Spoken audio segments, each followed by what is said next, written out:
Padmashri professor doctor Damayanti Besra Santali भाषार प्रथम स्वीकृति प्राप्त लेखिका।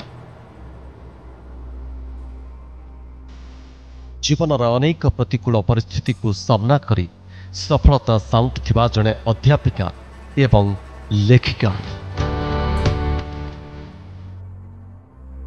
कॉलेज पढ़िबा समयरू आज जाए जारी रही तांकर सृजनशील साधन।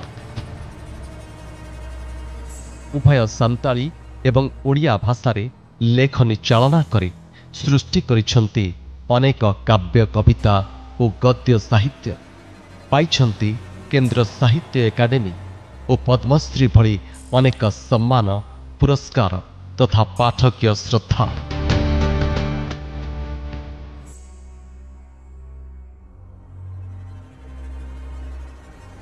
संताली संप्रदायर भाषा सामाजिक सांस्कृतिक विकास सह ओडिया भाषा साहित्यर सुरक्षा और अभिवृद्धि पाई सबुबले प्रयासरत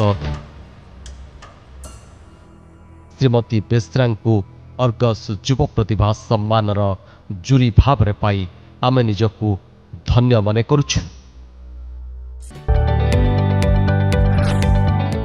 जदि आपंक आम भिडी भल लगा तेब आम चैनल को लाइक शेयर और सब्सक्राइब करने को जमा भी भूलु नहीं।